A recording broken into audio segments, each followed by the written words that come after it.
Hey everybody, how's it going? You're watching the first ever video of me, 802 MC, on my motorcycle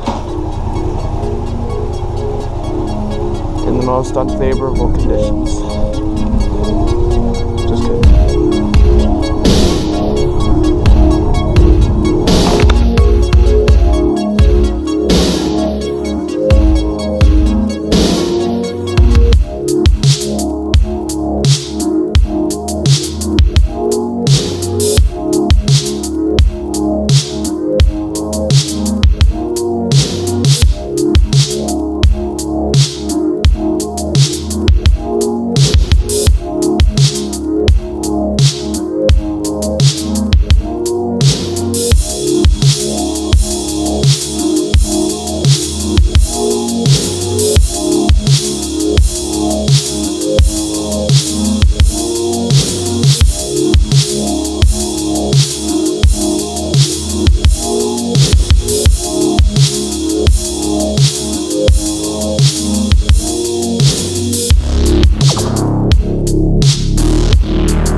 So this is the first video, and I just want to give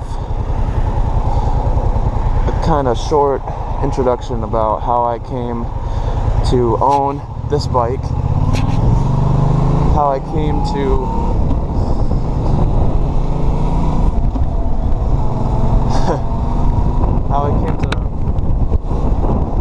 just riding a motorcycle, and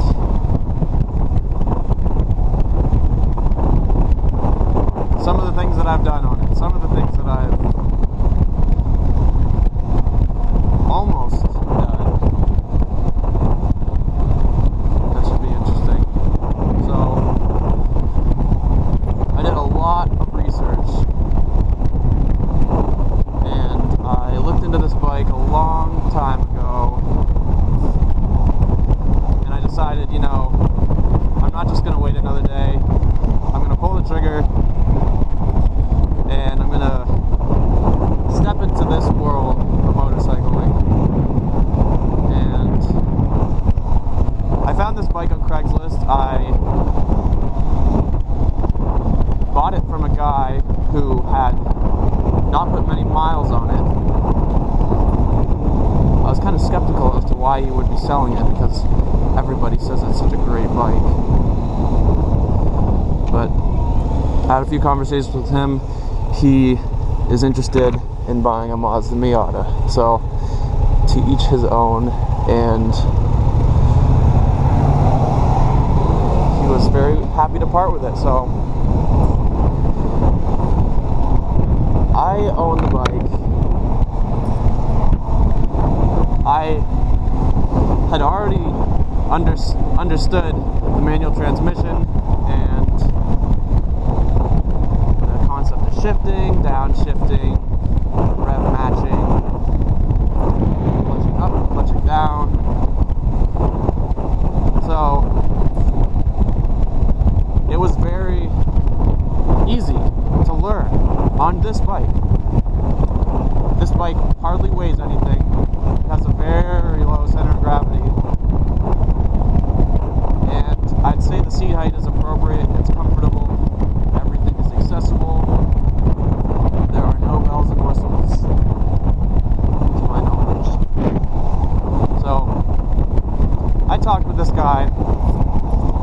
seemed pretty confident that he was gonna give me a good deal. So he was gonna give me the bike, he was gonna give me a helmet, he was going to give me riding pants and 2 riding jackets. And I picked it all up for $6,500. So in my eyes, that was an absolute steal. Now, everything was perfect. Everything was going fine. I put about 200 miles on the bike. And I'm riding past one of my friend's house. And someone decides to slam on their brakes, so I slammed on my brakes as well, and the whole bike cuts off. There is a cloud of smoke coming out from the tail of the bike, and I'm sitting there kind of wondering who is responsible for this. Yamaha? The previous owner? What's going on?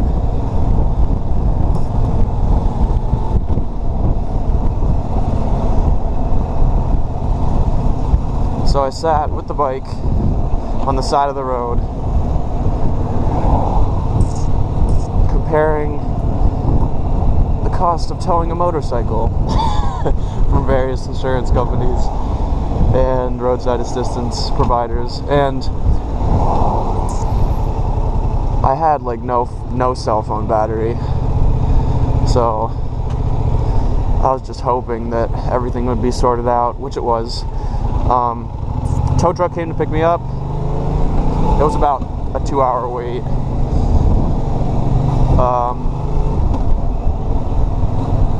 I dropped it off at the last shop that it was serviced at, which was luckily Roadside Motorsports right here in Williston, I should say Essex. So I knew that this bike was going to be in good hands. I've been there, I've talked with all of them many a times. They're great, I trust them. Not too long after, I get a call from Roadside. About 30 minutes after I dropped it off, they were investigating the VIN number and the history of the bike. They said that the bike had an incomplete safety recall. And at that point I just thought, okay, well, is that why it caught fire? And they had to investigate, they had to look into it a little bit more, but I was feeling pretty good because I had every piece of information leading up to this point that I needed about this bike.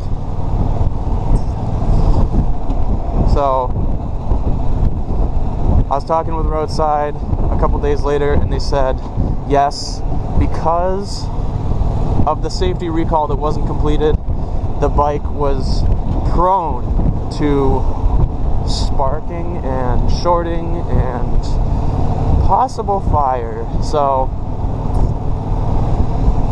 I was very hopeful that all this would be fixed. Yamaha would step in, Roadside would take care of it all. So I get a few days into this, and I'm just hopefully, this bike will be all good, all fixed, just the way it was. The same feeling would be there as when I bought it. So they call me back and they say, we've got some interesting news for you. The bike, we can repair it. We need to purchase the part from Yamaha, and the only thing you will have to pay, which is when I was getting kind of shaky, they said the only thing you'll have to pay is labor. So I was kind of hoping that Yamaha would be responsible for the whole cost, but they're like, sure, $400 to wire this bike up. So I was kind of pissed. You know, I just dished out $6,500. Now I've just dished out another $400. It's almost at $7,000. But hey, after they repaired the bike, Yamaha paid for the part. I wanted to know who was responsible, so I talked to the previous owner. I didn't want to do that first, but I shot him a text. I said, hey, I was hoping we could get together and talk.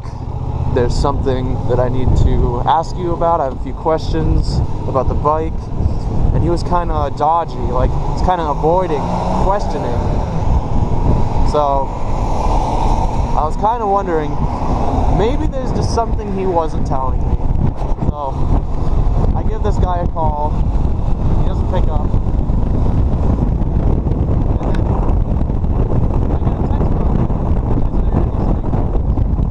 He's like, hey man, sorry I couldn't get your text or whatever. What's going on? What's wrong with the bike? And I told him, you know, the bike did not have the safety recall completed. So he told me that Roadside Motorsport actually took care of that recall. And I told him they clearly didn't, because the bike caught fire and, you know, apparently they aren't all to blame. So it's hard getting everybody's side of the story and making an assessment of that. But I figured, you know, Roadside is not responsible, because they were never around the battery area. So the recall, it was a little positive battery cable, and there was excessive slack in the OEM battery cable, and the remedy was short, more convenient length. And yeah, I mean, I totally saw the length of the original, and I said, wow, that is pretty long. You know, you could actually take the battery and you could flip it around 180 degrees, mount it opposite. So it was all very interesting. I mean, I'm not going to go into any more detail about that situation. It's done with, you know. It's all over with. After that, you know, I was riding the bike steadily, and I really enjoyed riding this bike.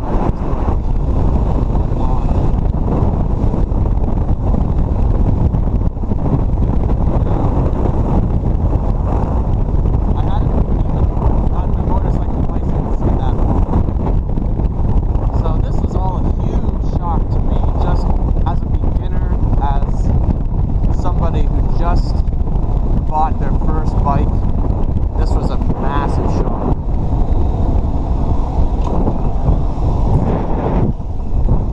It was not good.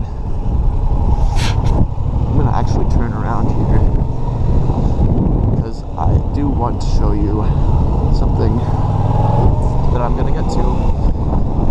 Oh, and it was not pleasing to me to go through all that. So the hardest thing is just working, maintaining a positive attitude, keeping my head up, knowing that my bike that I just bought is just brand new, it's just on fire. But I got back on it.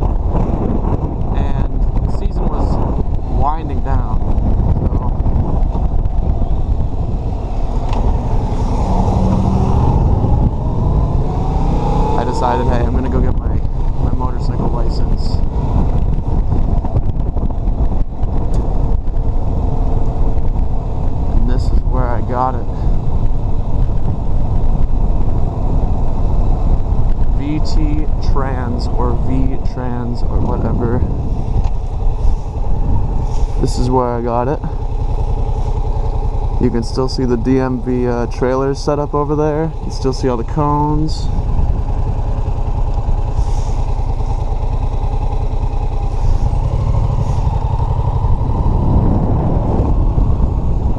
But this is where it happened. Now, there's also a story behind that. Called on DMV just to confirm the location of the appointment. And they gave me an address that was totally bogus. Not even a real address. So, I had an appointment and I was 30 minutes late and I was riding around like, am I going to trust this guy from the DMV or am I actually just going to go with my gut and go to where I actually think this appointment was? Turns out I should just trust my gut. It's helped me for the most part, you know. I still have all my limbs. My gut instinct, once again, has saved me. Now I can ride this motorcycle, and now I can maintain my sanity. That kid, I thought that kid wrote tits on the window, but it was something else.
This is not a naked bike anymore because of this little windscreen. Now, I used to have nothing there, so